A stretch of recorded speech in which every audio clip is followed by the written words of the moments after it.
Hello everyone, welcome back to our channel Aspara Ignite. আশা কৰিছোঁ সকলো ভালে আছে আৰু আমিও ভালে আছোঁ। So আজিৰ থাম্বনেইলটো দেখি নিশ্চয় গমে পাইছা আজি আমি কিহৰ ওপৰত ডিসকাস কৰিম। Yes, today we will discuss about some very important topics আৰু ক'ব পাৰোঁ যে গোটেই প্ৰিলিমছৰ prelims questions basically revolve around these important topics. So our first topic will be about making of the constitution.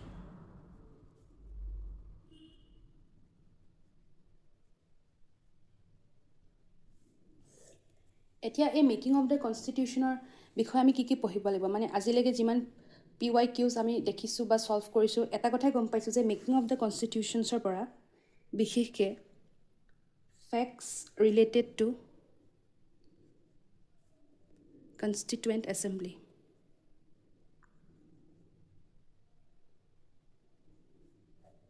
এইটো বহুত ইম্পৰ্টেণ্ট মানে ইয়াৰ পৰা কেনেকুৱা ধৰণৰ কুৱেশ্যনছ আহিব পাৰে আমি চাব লাগিব ফাৰ্ষ্ট মিটিং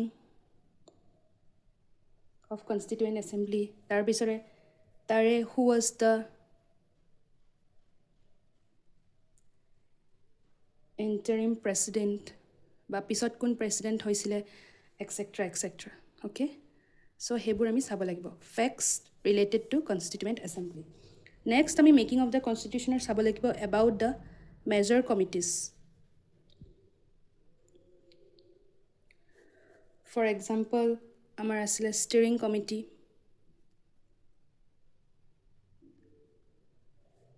তাৰপিছতে আছিলে union power committee,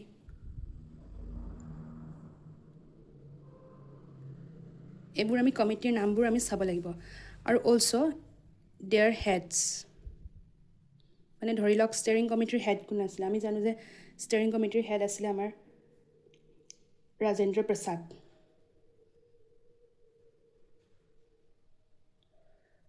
সো তেনেকৈ ইউনিয়ন পাৱাৰ কমিটিৰ হেড কোন আছিলে এইবোৰ হৈছে আমাৰ মেকিং অফ দ্য কনষ্টিটিউশ্যনৰ ইম্পৰ্টেণ্ট টপিকছ এইবোৰৰ পৰাই প্ৰিলিমছৰ আজিলৈকে কুৱেশ্যনছ অহা দেখা গৈছে and also' one of the very important drafting committee আমাৰ কাৰণে ড্ৰাফটিং কমিটি বহুত ইম্পৰ্টেণ্ট আৰু ড্ৰাফটিং কমিটিৰ আমি কি চাব লাগিব ড্ৰাফটিং কমিটিৰ আমাৰ কিমানজন মেম্বাৰ্ছ আছিলে তেওঁলোকৰ নামবোৰ names also who was the chairman of the drafting committee এইখিনি চালে আমাৰ মেকিং অফ দ্য কনষ্টিটিউশ্যনৰ পাৰ্টটো প্ৰিলিমছৰ কাৰণে ৰেডি হৈ যাব নেক্সট হৈছে আমাৰ second salient features of the constitution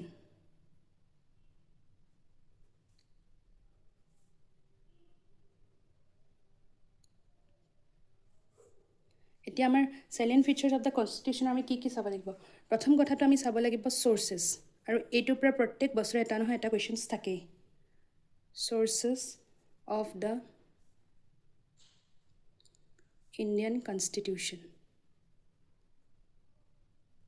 for example ধৰি লওক আমাৰ ফাণ্ডামেণ্টেল ৰাইটছ সকলোৱে জানে এই ফাণ্ডামেণ্টেল ৰাইটছটো আমাৰ ক'ৰ পৰা লোৱা হৈছে কোনখন চ'ৰ্চৰ পৰা লোৱা হৈছিলে আমাৰ ফাণ্ডামেণ্টেল ৰাইটছখন লোৱা হৈছিলে আমাৰ US কনষ্টিটিউশ্যনৰ পৰা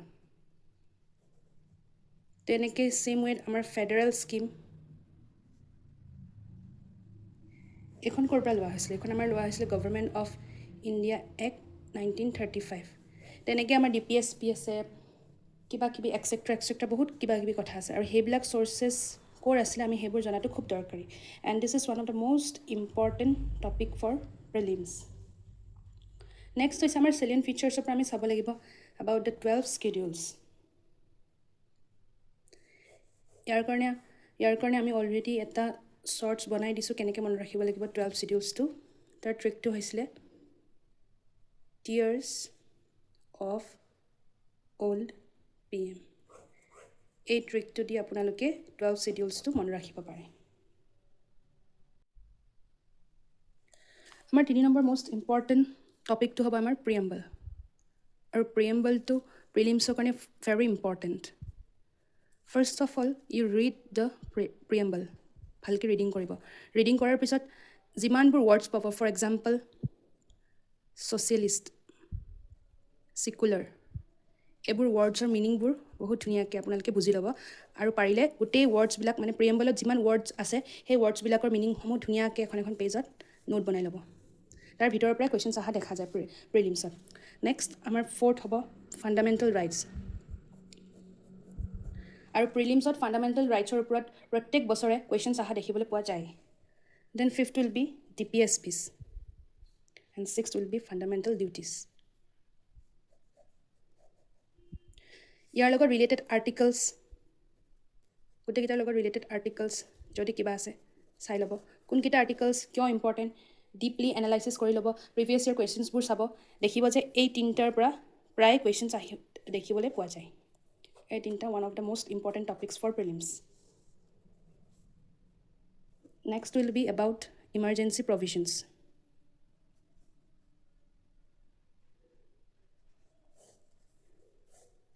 এতিয়া ইমাৰ্জেঞ্চি প্ৰভিজনছ আমাৰ আছে তিনিটা, article 352, article 356 and article 360। Article 352 হৈছে আমাৰ নেশ্যনেল ইমাৰ্জেঞ্চি, আৰ্টিকল 356টো হৈছে আমাৰ প্ৰেচিডেণ্ট ৰুল এণ্ড আৰ্টিকল 360টো হৈছে আমাৰ ফিনেন্সিয়েল ইমাৰ্জেঞ্চি। অ'কে, মেইন কথাটো হৈছে আপোনালোকে এই তিনিটা আৰ্টিকলৰ কম্পেৰিজনটো চাব। আৰু মেইন কথা ইম্পজিশ্যন। নেক্সট হৈছে আমাৰ গ্ৰাউণ্ডছ অফ ডিক্লেৰেশ্যন, কেনেকুৱা ধৰণৰ কাৰণত এইবোৰ ইমাৰ্জেঞ্চি লাগে। নেক্সট হৈছে তেওঁলোকৰ ডিউৰেশ্যনছ, মানে ধৰক নেশ্যনেল ইমাৰ্জেঞ্চি লাগি আছে, নেশ্যনেল ইমাৰ্জেঞ্চি কিমান দিনলৈকে থাকিব পাৰিব, কিমান দিনলৈকে ভেলিড, প্ৰেচিডেণ্ট ৰুল লাগি আছে কিমান দিনলৈকে ভেলিড বা আকৌ কেনেকৈ ৰিনিউ কৰিব পাৰে। ঠিক আছে, next will be majority for approval. এতিয়া পুতুককৈ ইমাৰ্জেঞ্চি এটাতো মোৰ মন গ'ল বুলিয়ে লগাই দিব নোৱাৰে ন কোনো, তো সেইটোৰ কাৰণে মেজৰিটি কিছুমান লাগিব, কিছুমান ক্ষেত্ৰত স্পেচিয়েল মেজৰিটি লাগিব আৰু কিছুমান ক্ষেত্ৰত চিম্পল মেজৰিটি লাগিব। এতিয়া কাৰ চিম্পল মেজৰিটি লাগে বা কাৰ স্পেচিয়েল মেজৰিটি লাগে সেই ওপৰত ভালকৈ এনালাইচিছ কৰিব। Next topic is about union executive and state executive. Union এক্সিকিউটিভসকলৰ আৰু ষ্টেট এক্সিকিউটিভসকলৰ আপোনালোকে তেওঁলোকৰ পাৱাৰ্ছ, ফাংচনছ, কোৱালিফিকেশ্যনছ আৰু ইম্পিচমেণ্ট এইকেইটা চালেই প্ৰিলিমছৰ কাৰণে হৈ যাব। এইকেইটা যদি চাই দিয়ে প্ৰিলিমছৰ কাৰণে আপোনালোকৰ 100% কমপ্লিট বুলি ধৰি লওক। Next topic will be about union legislature and our state legislature. ইয়াৰ পৰা এতিয়া আপোনালোকে কি চাব লাগিব? ফাৰ্ষ্ট কথাটো চাব লাগিব composition of both the houses. both houses মানে আমাৰ হৈছে ৰাজ্যসভা আৰু লোকসভাৰ। তাৰপিছতে duration of both the houses. Next চাব আমাৰ MP সকলৰ কোৱালিফিকেশ্যন অৰ তেওঁলোকৰ ডিছকুৱালিফিকেশ্যন। তাৰপিছতে চাব আমাৰ প্ৰিচাইডিং অফিচাৰ্ছ, তেওঁলোকৰ ইলেকশ্যন কেনেকৈ হয় বা তেওঁলোকক ৰিমুভ কেনেকৈ কৰে, and also' one of the most important এই প্ৰিচাইডিং অফিচাৰ্ছসকলৰ role, power and function. Next আৰু এটা বহুত ইম্পৰ্টেণ্ট চাব টপিক আছে এই ইউনিয়ন লেজিছলেচাৰ এণ্ড ষ্টেট লেজিছলেচাৰৰ আণ্ডাৰত, সেইটো হৈছে আমাৰ ডিভাইচেছ অফ পাৰ্লিয়ামেণ্টাৰী প্ৰচিডিংছ। আমাৰ ইয়াৰ আণ্ডাৰত আহি যাব কুৱেশ্যন আৱাৰ। এতিয়া কুৱেশ্যন আৱাৰ মানে কি, কেনেকুৱা ধৰণৰ কুৱেশ্যন আৱাৰ থাকিব। নেক্সট আহি যাব আমাৰ 0 আৱাৰ আৰু আহি যাব মোশ্যন। আৰু মোশ্যনটোৰ বিষয়ে অলপমান ভালকৈ জনাটো দৰকাৰ। এণ্ড অলছ' আৰু এটা মষ্ট ইম্পৰ্টেণ্ট, ৰিচেণ্টলি বহুত কম্পিটিটিভ এক্সামত এই বিষয়ে কুৱেশ্যনছ অহা দেখিবলৈ পোৱা গৈছে, ডেট ইজ এবাউট বিলছ। এতিয়া বিলছটো আমাৰ কিমান টাইপছ অফ বিলছ থাকে? আমাৰ থাকে অৰ্ডিনেৰী, মানি আৰু থাকে আমাৰ ফিনেন্সিয়েল বিল। এই গোটেই বিলকেইখনৰ লগত ৰিলেটেড আৰ্টিকলছকেইটা চাব। দেন চাব গোটেই বিলকেইখনৰ ডিউৰেশ্যন, এই বিলৰ কাৰণে জইণ্ট চিটিং দৰকাৰ হয়নে নহয়, ৰিকুৱায়াৰ্ড লাগে নে নালাগে, ৰিকমেণ্ডেশ্যন কোনখন বিলৰ কাৰণে কাৰ পৰা ৰিকমেণ্ডেশ্যন লাগিব, সেইটো চোৱাটো বিৰাট দৰকাৰ। আৰু বিলছৰ পৰা মানে কুৱেশ্যনছ পাবই, এভৰি ইয়াৰ নহ'লেও মানে অল্টাৰনেটিভ ইয়াৰ্ছত বিলছৰ পৰা কুৱেশ্যন দেখিবলৈ পোৱা যায়, not only in APSC, also' from UPSC। Our next topic is on Supreme Court and High Court. প্ৰতি বছৰে মানে Supreme Court আৰু High Courtৰ ওপৰত কুৱেশ্যনছ দেখিবলৈ পোৱা যায়, কাৰণ কিবা নহয় কিবা কেছেছবোৰ থাকে।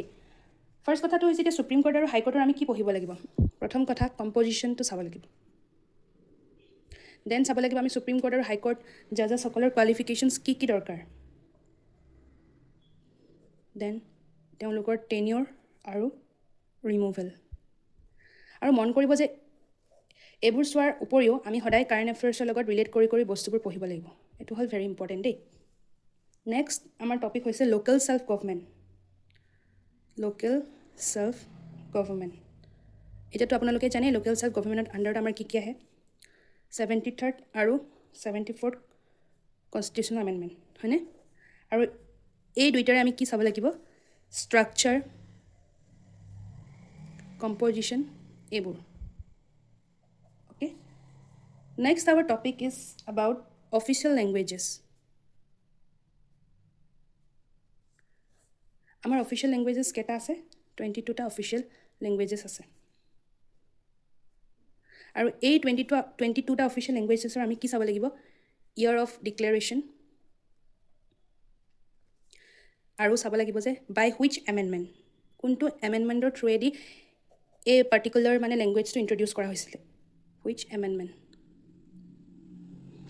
অ'কে, আৰু ৰিচেণ্টলি মানে যোনটো আমাৰ লাষ্ট APSC হৈ গ'ল 2025ত, তাতে এই অফিচিয়েল লেংগুৱেজেছৰ ওপৰত কুৱেশ্যনছ দেখিবলৈ পোৱা গৈছিলে। Next one of the most important, মানে এইটো 2025 আৰু 2024ত আহিছিলে নেকি, কিন্তু 25ত আহিছিলে ইয়াৰ ওপৰত কুৱেশ্যনছ। এইটো হৈছে আমাৰ স্পেচিয়েল প্ৰভিজনছ ফৰ ছাম ষ্টেটছ। এই টপিকটো আমি সাধাৰণতে স্কিপ কৰা দেখিবলৈ পোৱা যায়। এই স্পেচিয়েল প্ৰভিজন অফ ছাম ষ্টেটছটো বেছিভাগ মানুহে মানে স্কিপ কৰে, বাট APSC এতিয়া এই টপিকটোৰ ওপৰতে বেছিকৈ ফ'কাছ কৰা দেখিবলৈ পোৱা গৈছে। ইয়াৰ আণ্ডাৰত আমি কি পঢ়িব লাগিব, এতিয়া ধৰি লওক for example provision of Assam, provision for Assam কিমান আৰ্টিকল হয় এইটো জানিব লাগিব, আৰ্টিকল 371B। এতিয়া এই আৰ্টিকল 371Bৰ আণ্ডাৰত কি আছে সেইবোৰ জনাটো খুব দৰকাৰী। এতিয়া আমাৰ আকৌ থাকিব প্ৰভিজন ফৰ নাগালেণ্ড, ইয়াৰ আৰ্টিকলটো কি, তেনেকৈ মানে পঢ়িব লাগিব। আৰু সেই তাৰ আৰ্টিকলৰ আণ্ডাৰত কি লিখা আছে, এইখিনি বৰ্তমানৰ কাৰণে বহুত ইম্পৰ্টেণ্ট হৈ আছে, special provision for some states. So' আমি যদি এই গোটেই টপিকখিনি কমপ্লিট কৰিব পাৰোঁ, তেতিয়াহ'লে আমাৰ 80 to 85% প্ৰিলিমছৰ কাৰণে আমি ৰেডি বুলি ক'ব পাৰিম। অলছ' আৰু কিছুমান এমেণ্ডমেণ্টছ আছে, সেই এমেণ্ডমেণ্টছখিনি যদি আমি কমপ্লিট কৰিব পাৰোঁ, তেতিয়াহ'লে আমাৰ প্ৰিলিমছ ৰেডি বুলিয়ে ক'ব পাৰিম। কিন্তু গোটেইখিনি বস্তু আমি থৰলি ধুনীয়াকৈ পঢ়িব লাগিব, একদম ক্লিয়াৰ কৰি কনচেপ্ট ক্লিয়াৰ হ'ব লাগিব। প্ৰথম এমেণ্ডমেণ্টটো হৈছে আমাৰ যোনটো ওৱান অফ দ্য ইম্পৰ্টেণ্ট, আমাৰ ফাৰ্ষ্ট এমেণ্ডমেণ্ট। এমেণ্ডমেণ্টবোৰ মই এ বুলি লিখি যাম দেই। ফাৰ্ষ্ট এমেণ্ডমেণ্টটো আমাৰ হৈছিলে 1951ত। ইয়াতে কি হৈছিলে, introduced 9th Schedule to protect land reforms, আৰু এই লেণ্ড ৰিফৰ্মছৰ ওপৰত কুৱেশ্যনছ খুব অহা দেখিবলৈ পোৱা যায়। Next one of the most important amendment হৈছে আমাৰ 7th Amendment, যোনটো হৈছিলে আমাৰ 1956ত, য'ত হৈছিলে ৰিঅৰ্গেনাইজেশ্যন অফ ষ্টেটছ। আৰু এইবাৰ মেইনছত এই ৰিঅৰ্গেনাইজেশ্যন অফ ষ্টেটছৰ ওপৰত আমাৰ এই এমেণ্ডমেণ্টটোৰ ওপৰত আমাৰ কুৱেশ্যনছ দেখিবলৈ পোৱা গৈছিল। নেক্সট থাৰ্ড এমেণ্ডমেণ্টটো যোনটো মনত ৰখা ভেৰি ইম্পৰ্টেণ্ট, এইটো হৈছে আমাৰ 42nd এমেণ্ডমেণ্ট, যোনটো আমাৰ হৈছিলে 1976ত। আৰু এই 42nd এমেণ্ডমেণ্টখনক আমি কওঁ মিনি কনষ্টিটিউশ্যন। এতিয়া মিনি কনষ্টিটিউশ্যন বুলিনো কিয় কওঁ, সেইটোৰ ওপৰত আপোনালোকে ধুনীয়াকৈ এখন নোট বনাই ল'ব, আৰু চাব আপোনালোকৰ কনচেপ্টবোৰ ক্লিয়াৰ হৈ যাব, আৰু তাৰ ওপৰত আপোনালোকে এটা নহয় এটা কুৱেশ্যন এদিন হ'লেও পাবই। নেক্সট আমাৰ 4 নম্বৰ এমেণ্ডমেণ্টটো হৈছে আমাৰ 44th এমেণ্ডমেণ্ট, যোনটো হৈছিলে আমাৰ 1978ত। আৰু এইটো হৈছে one of the most important. আৰু এই 44 এমেণ্ডমেণ্টতনো কি হৈছিলে, right to property was made a legal right under Article 300A. Okay? মই মানে এনেই আৰু ওপৰা ওপৰিকৈ এটা থুলমূল আইডিয়া দি দিছোঁ ৰাফলি, বাট আপোনালোকে ধুনীয়াকৈ 44th এমেণ্ডমেণ্ট 42nd এমেণ্ডমেণ্ট তাৰ ভিতৰত কি আছে ভালকৈ বেছটো ক্লিয়াৰ কৰি ল'ব, ফাউণ্ডেশ্যনটো আপোনালোকৰ। Next 5th amendment is of 52nd amendment, যোনটো হৈছিলে 1985ত, আৰু এইটোৱে হৈছে এণ্টি ডিফেকশ্যন ল, যোনটো আছে আমাৰ 10th চিডিউলত। নেক্সট 6th হৈছে আমাৰ 61st এমেণ্ডমেণ্ট, যোনটো 1989ত হৈছিলে। voting age reduced from 21 to 18 years. Okay? 7th আছে আমাৰ 86th এমেণ্ডমেণ্ট, যোনটো হৈছিলে 2002ত। এইটো হৈছে আমাৰ right to education, one of the most important amendment. Article ইয়াৰ লগত ৰিলেটেড আৰ্টিকেল কি 21A। 8 নম্বৰটো হৈছে 97th এমেণ্ডমেণ্ট, যোনটো 2011ত ইণ্ট্ৰডিউচ কৰিছিলে, আৰু এইটো হৈছে এবাউট কোঅপাৰেটিভছ। নেক্সট 9টো হৈছে 101st এমেণ্ডমেণ্ট, 10টো হৈছে 103rd এমেণ্ডমেণ্ট, 11 নম্বৰটো হৈছে 105th এমেণ্ডমেণ্ট, আৰু 12 নম্বৰটো হৈছে আমাৰ 106th এমেণ্ডমেণ্ট। এই গোটেইবিলাক এমেণ্ডমেণ্টৰ আপোনালোকে মই যেনেকৈ এটা ইয়াৰ আৰু থুলমূলকৈ এটা ৰাফ আইডিয়া দি দিছিলোঁ, এই পাৰ্টিকুলাৰ এমেণ্ডমেণ্টকেইটাৰো আপোনালোকে ডেটবোৰ চাব আৰু কিহৰ লগত ৰিলেটেড সেইবোৰ নিজে ষ্টাডি কৰি ল'ব। চ' মই আজি যিমানকেইটা টপিক ডিছকাছ কৰিলোঁ, মুঠ 13টা টপিক, তাৰে লাষ্ট টপিকটো আছিলে স্পেচিয়েল প্ৰভিশ্যনছ ফৰ ছাম ষ্টেটছ। আৰু মই কৈছিলোঁ নহয় 2024 আৰু 2025ত ইয়াৰ ওপৰত কুৱেশ্যনছ দেখিবলৈ পোৱা গৈছিল। মোৰ ওচৰত আছে এখন APSC 2024ত অনুষ্ঠিত কৰা পেপাৰ, আৰু তাৰে এটা কুৱেশ্যন আছিলে, কুৱেশ্যন নম্বৰ 68ত মোৰ ছেট আছিলে চি। কুৱেশ্যনটো চাওক, consider the following statements regarding the special provisions to some of the states of India made by the constitution. এতিয়া APSC আজিকালি ষ্টেণ্ডাৰ্ডটো খুব হাই কৰি দিছে, ইয়াতে মানে ডাইৰেক্ট কুৱেশ্যনছ নাহে। চ' কুৱেশ্যনছ দিলে এনেকৈ ষ্টেটমেণ্ট বেছতে দিয়া হৈছে। প্ৰথম ষ্টেটমেণ্টটো দিছিলে Article 371C provides for the special provisions for the state of Assam. Under this article, the President of India is empowered to provide for the creation of committee of the Assam Legislative Assembly consisting of members elected from tribal areas of the state and such other members as he or she may specify. এতিয়া আমি যদি 371C বিষয়ে নাজানো, আমি এই particular আনচাৰটো কেতিয়াও solve কৰিব নোৱাৰোঁ, কাৰণ APSC অপশ্যনছবোৰো এনেকুৱাকৈ দিয়ে আমি তাৰ পৰা এলিমিনেটো কৰিব নোৱাৰোঁ। চ' ফৰ ডেট আমি কি কৰিব লাগিব, ভালকৈ স্পেচিয়েল প্ৰভিশ্যনছ ফৰ ছাম ষ্টেটছৰ আণ্ডাৰত যিমানকেইটা আৰ্টিকেল আছে, যেনেকৈ ফৰ আছাম 371B আছে, নাগালেণ্ডৰ কাৰণে লাইকৱাইজ বেলেগ আৰ্টিকেল আছে, সেইবোৰ আমি খুব ধুনীয়াকৈ পঢ়িব লাগিব, তেতিয়াহে আমি এনেকুৱা ধৰণৰ কুৱেশ্যন ছল্ভ কৰিব পাৰিম।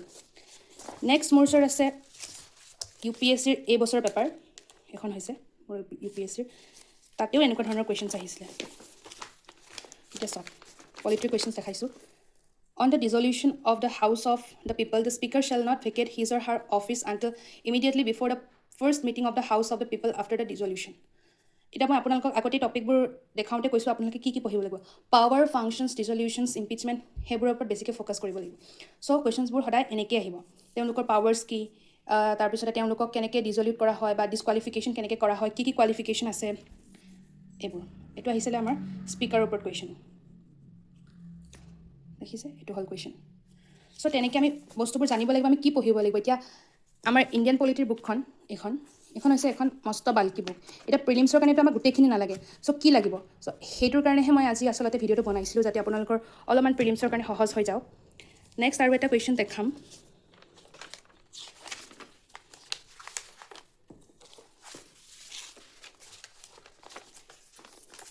এইবোৰ কুৱেশ্যন চাওক। The Constitution of India explicitly mentions that in certain spheres, the governor of a state acts in his or her own discretion. ইয়াতে গভৰ্ণৰৰ কথা সুধিছে। আৰু next, the President of India can of his or her own reserve a bill passed by a state legislature for his or her consideration without it being forwarded by the governor of the state concerned. এতিয়া মই বিলখন কেনেকৈ পঢ়িব লাগে আপোনালোকক already দেখাই দিছোঁ। বিলখন পাছ কৰিবৰ কাৰণে কাৰ কনচিডাৰেশ্যন লাগিব। চ' এইটো চাওক, এখন বিলৰ ডিউৰেশ্যন কি, ৰিকমেণ্ডেশ্যন কাৰ লাগিব। এতিয়া এই ৰিকমেণ্ডেশ্যনৰ ওপৰতে আমাৰ এই কুৱেশ্যনটো আহিছে। চাওক, the president of India can of his or her own reserve a bill passed by a state legislature for his or her consideration without it being forwarded by the governor of the state concerned. এতিয়া আমি যদি গভৰ্ণৰৰ powers functions, প্ৰেচিডেণ্টৰ powers function এইবিলাকৰ বিষয়ে খুব ভালকৈ জানো, আৰু bills এইবোৰ যদি খুব ক্লিয়াৰ হৈ থাকে তেতিয়া আমি ইজিলি এইবোৰ কুৱেশ্যনছ ছল্ভ কৰিব পাৰিম চ' ইয়াৰে কাৰেক্ট আনচাৰটো আছিলে আমাৰ only one because the president of India can his or her own reserve a bill passed by state legislature of his or her consideration without it being forwarded by the governor. এতিয়া গভৰ্ণৰে forward কৰিব লাগিব তেতিয়াহে প্ৰেচিডেণ্টে এখন যি কৰিব মন যায় কৰিব পাৰে অ'কে চ' এনেকুৱা ধৰণৰ কুৱেশ্যনছ আপোনালোকে দেখিবলৈ পোৱা যাব আজিকালি কোনো এক্সামতে ডাইৰেক্ট কুৱেশ্যন আহে চবতে এনেকৈ কনচেপ্ট বেছ কুৱেশ্যনহে দেখিবলৈ পোৱা যাব আজিলৈ আহিছোঁ থেংক ইউ